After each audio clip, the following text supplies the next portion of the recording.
Donc, Excellence, nous sommes honorés de vous recevoir ce matin, surtout de l'élan que vous avez donc ce matin de venir échanger avec le personnel, encourager le personnel à peu près une semaine après le malheureux incident donc, qui a touché la télévision. C'est vrai que ça a été des moments de frayeur, beaucoup d'agents étaient traumatisés, mais on sent que malgré donc cela, les agents sont là tous les jours pour assurer la continuité donc, du service. Et donc, Excellence, c'est vraiment des mots de remerciement pour votre présence ici ce matin. Merci, Excellence. Je dirais que c'est un réel plaisir donc, de passer encore une fois de plus vous dire bonjour. Hier, ça faisait une semaine exactement que l'incident est arrivé. Je vais passer voir là où la roquette est tombée. Mais sachez une chose, c'est ceux qui sont là pour vous protéger en fait, qui ont malheureusement fait l'incident. Parce que vous les voyez postés autour, ils vous fatiguent beaucoup sûrement ces derniers temps chaque matin. Parce qu'ils ont renforcé la sécurité depuis plusieurs mois, qui amène beaucoup de fouilles et de désagréments. Mais c'est pour vous. C'est pour que quelqu'un ne puisse pas venir vous faire du mal ici, parce que vous êtes très important, c'est un lieu stratégique. C'est dans le cadre de leur élève que, en voulant vérifier un certain nombre de choses, malheureusement, donc, quelqu'un a fait partir le coup. Et ceux-là qui étaient à côté là-bas et celui qui a actionné ont été blessés aussi.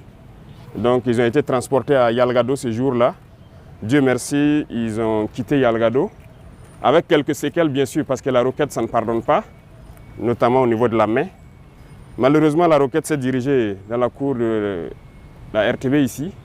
Et on peut rendre encore grâce à Dieu parce qu'il n'y a pas eu de victimes en tant que telles. Il y a eu 2 blessés pris en charge par l'infirmerie de la présidence. Immédiatement, l'aide de camp après le conseil a pu venir aussi constater les dégâts et me rendre compte donc de la situation des blessés qui étaient stables. J'espère qu'ils vont encore mieux. En tant que civil, c'est normal. Le traumatisme, on n'avait jamais entendu une roquette détonner à côté. Encore que vous soyez comme une cible, ça se comprend. On a mis en place une équipe de psychologues pour essayer de prendre en charge notamment ces 2 blessés-là et tout le personnel. Ce n'est pas fait à dessein contre vous. Voilà, c'est juste un incident, ça arrive. Dans le maniement des l'arme, ça arrive toujours. Voilà pourquoi c'est qu'on appelle dans l'ISTC chez nous, il y a des règles. Voilà. Malheureusement, des incidents peuvent arriver, ça arrive toujours. Et souvent même c'est malheureux. Donc là, on peut rendre grâce à Dieu qu'il n'y a pas eu vraiment de mort. Et tous les blessés sont en train de recouvrir la santé. On dit Dieu merci. Personne ne veut se faire surprendre. Donc quand une relève arrive là, chacun veut vérifier que ces instruments de travail là marchent très bien. C'est normal, c'est logique. Voilà.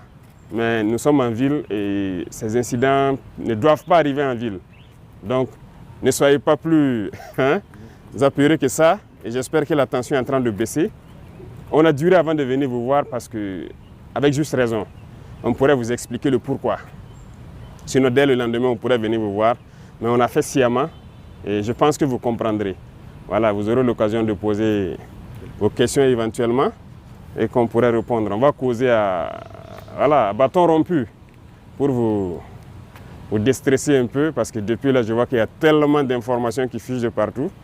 Et vous-même, vous posez des questions aussi.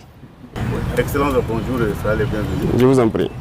Justement, par rapport à l'incident qui s'est déroulé mercredi dernier, en tout cas, il n'en fallait pas plus pour alimenter les réseaux sociaux et même certains médias qui parlent de mutinerie des hommes et de votre probable fuite vers une destination inconnue. Que s'est passé exactement? Peut-être qu'ils allaient dire même que le directeur de la télé a été enlevé aussi. Bon, il n'en est rien. Hein. Voilà. Et souvent, on a l'habitude de dire un certain nombre de termes, les gens disent de ne pas le dire. Mais la réalité est là, en fait. Voilà, il y a des apatrides, il y a des ennemis de la nation. Et il y a un discours de Sankara que je vois que vous avez fait passer la dernière fois que je suivais. C'est d'actualité, c'est comme si nous sommes aujourd'hui et qu'il est en train de parler, en fait. Voilà, c'est ça la réalité. Il n'en est absolument rien. Nous sommes là et chacun devrait faire attention ce jour-là. L'incident s'est passé pendant qu'on était en conseil. Et si les gens avaient fui, est-ce qu'après le conseil, il y aurait eu un point de presse? Il y a eu point de presse, non? Mais comme ils ont l'habitude de mentir, comme ils respirent, ils essaient d'embobiner les gens. Ces individus-là, il ne faut pas les écouter. Hein. Ils veulent distraire les gens. c'est rien d'important. Nous, on ne fuit pas. Jamais. Nous sommes soldats et ça, c'est la dernière des choses qui vient en tête. On ne recule pas, on n'abandonne pas et on ne s'agenouille devant personne, à part nos parents et Dieu. Donc ça, c'est notre mentalité comme ça. Ils ont raconté tout ce qu'ils veulent et on les regardait. Justement à cause de ça qu'on n'est pas venu très tôt. Il fallait les laisser alimenter leurs mensonges. Et c'est ce que je disais, peut-être qu'ils allaient venir dire que le directeur a été kidnappé et sa femme même qui croyait peut-être à leur ineptie, allait regarder que mais là je vois maintenant qu'ils mentent. Ils ont la haine en eux. Ils sont constipés intellectuellement. Et c'est ça qui fait qu'ils sont obligés de mentir. Parce que sûrement qu'ils ont pris, ils ont un pacte avec les impérialistes et ils sont obligés de travailler pour les faire croire. C'est des escrocs en fait. Sinon nous on est là, on continue de travailler, on est avec vous chaque matin, on passe. Voilà. Mais on ne voulait pas venir pour les laisser continuer jusqu'à aller se noyer eux-mêmes. Et je pense qu'ils se sont bien noyés maintenant. Toute l'Afrique a compris que ce sont des apatrides, ce sont des ennemis de la nation. Voilà, sinon il n'en est absolument rien. Nous sommes là, on travaille. Monsieur le Président, quelle est l'appréciation que vous faites du traitement de cet incident par les médias, notamment les médias occidentaux? Les médias occidentaux, ce n'est pas nouveau. Et ça tombe bien, vous êtes des journalistes, vous travaillez dans l'information. Vous voyez ce qu'on appelle le média mensonge? Je pense que beaucoup ont compris maintenant. La plupart sont des médias menteurs. Ils ont passé le temps à mentir, à manipuler. Et aujourd'hui, quand je les regarde dans leurs reportages et tout ce qu'ils racontent, c'est honteux. Et c'est très bien. Ils sont arrivés même à prouver à toute l'Afrique, à tout le monde entier, qu'ils sont des menteurs. Et c'est bien. Je pense que la jeunesse africaine doit avoir compris, la jeunesse burkinabé doit avoir compris. C'est désabonner de ces gens-là, ne plus les écouter, parce qu'ils nous ont tous manipulés pendant longtemps. Voilà, vous avez plusieurs exemples chez vous. On prend la Côte d'Ivoire, qui n'a pas détesté Gbagbo? En tout cas, nous, notre génération, tellement ils ont menti sur lui, ils ont raconté du n'importe quoi, ils mettent la pression par l'information, vous finissez par détester la personne. Ils font un modèle de la personne pour vous imposer ça dans l'esprit.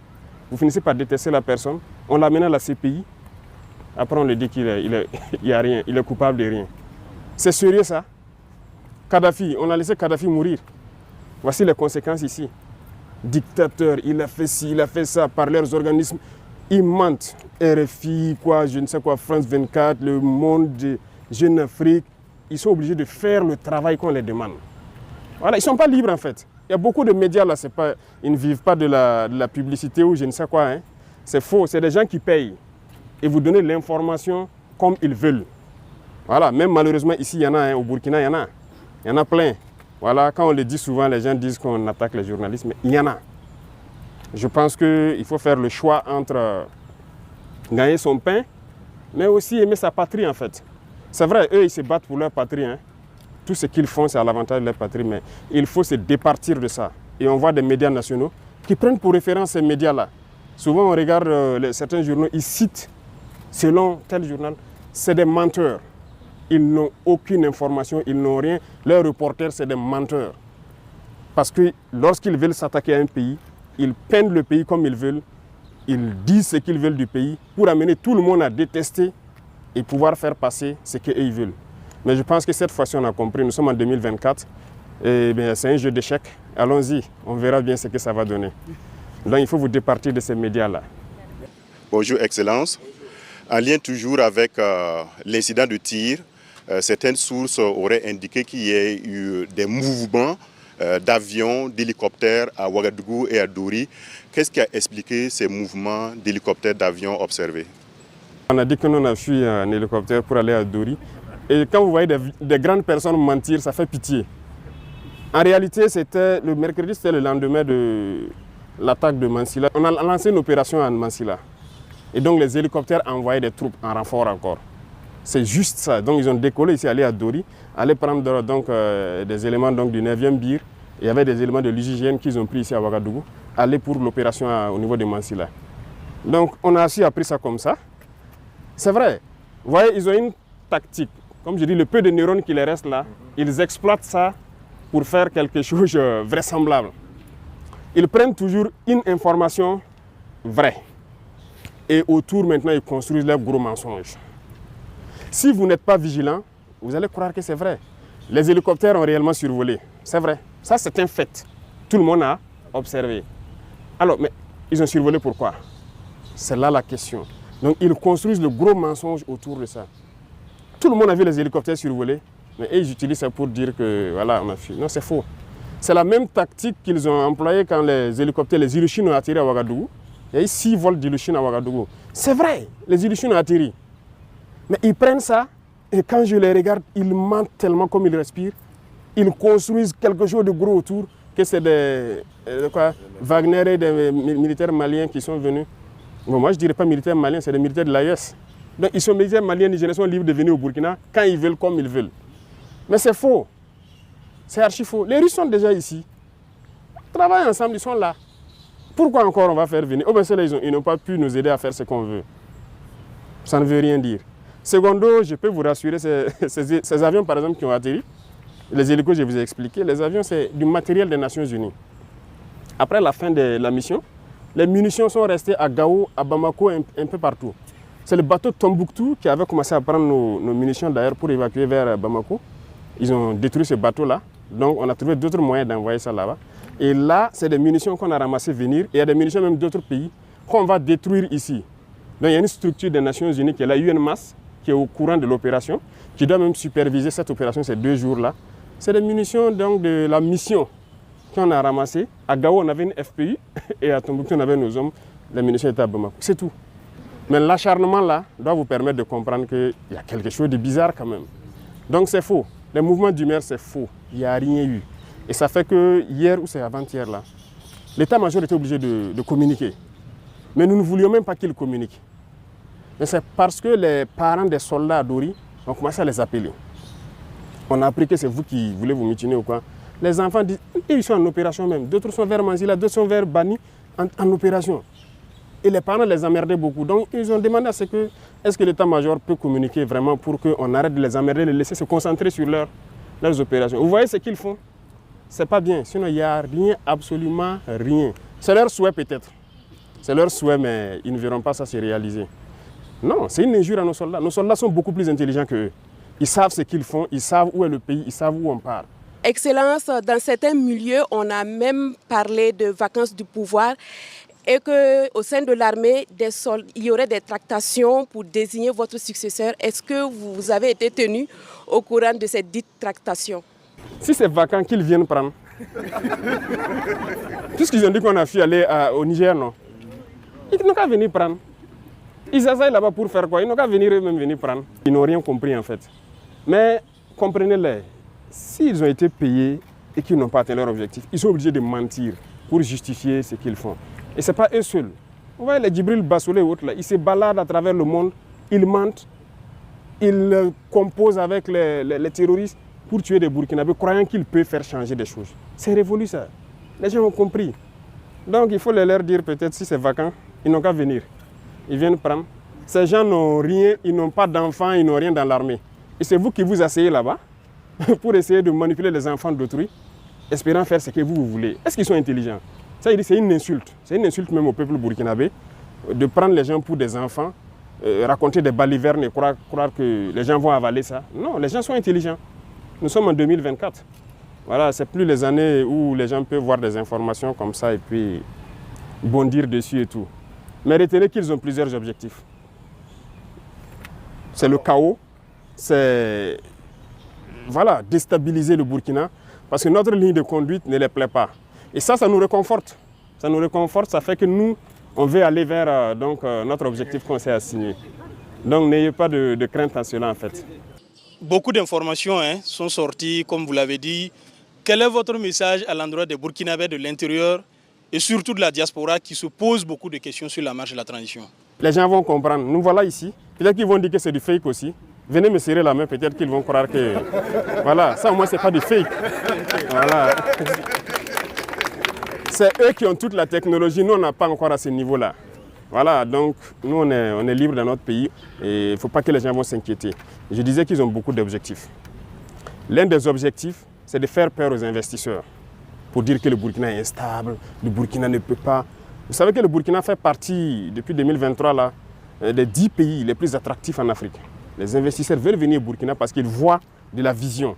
Ils voient que ce pays peut se développer avec ce que nous sommes en train d'entreprendre. Donc il y a beaucoup de gens qui nous visitent, qui viennent pour investir au Burkina.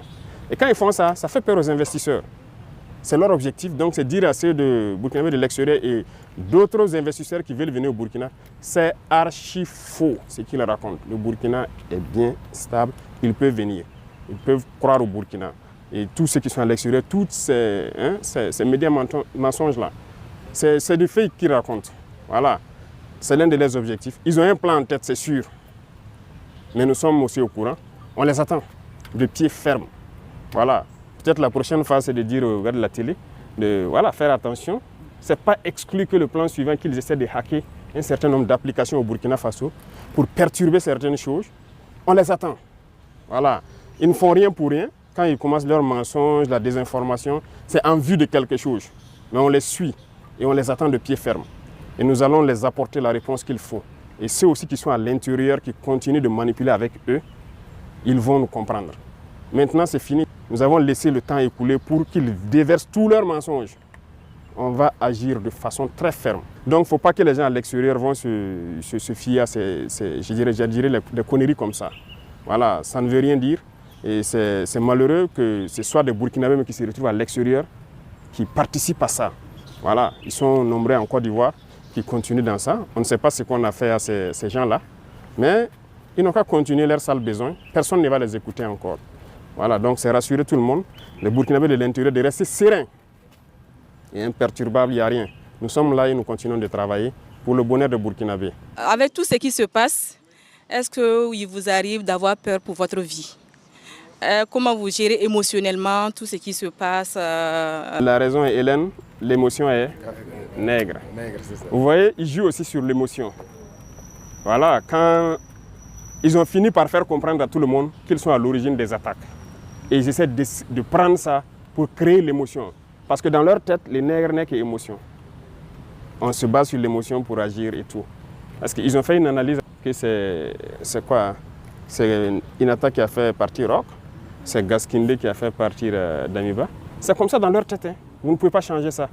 Et il les faut créer un incident malheureux pour espérer que nous aussi on parte. Parce que le Burkinabé n'est qu'émotion. Non, ils ne connaissent pas le Burkinabé. On n'est pas qu'émotion. On sait où on part maintenant. Les gens ont compris l'essence de notre lutte. Nous, on n'a pas peur.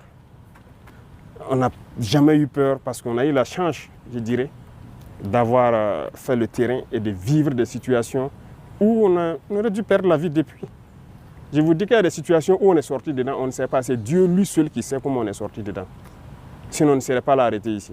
Souvent, je m'assois, c'est vrai, je pense à certaines choses sur le terrain, je me dis, mais comment Dieu sait ce qu'il fait. Voilà, donc si c'est la peur, on ne connaît pas la peur. Ça, jamais. Et on prie Dieu ne jamais connaître la peur. Si on voulait connaître la peur, peut-être que si on avait commencé à s'embourgeoiser, on allait commencer à avoir peur.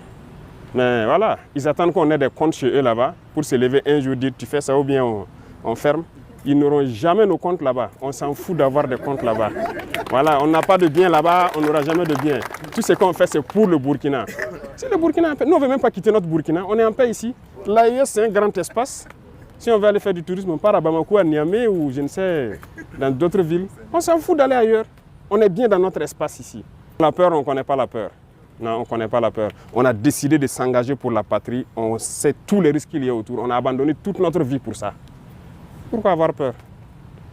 On a abandonné toute notre jeunesse là pour une mission pour la patrie. Donc il n'y a aucune peur. Vous pouvez rester sans crainte. Zéro peur.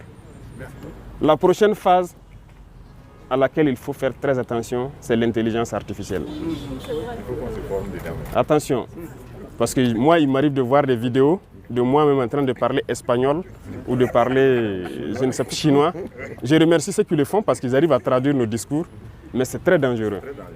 Donc cette phase va venir. Comme je vous disais, les hacking et tout ça, ça va venir. Donc restez concentrés.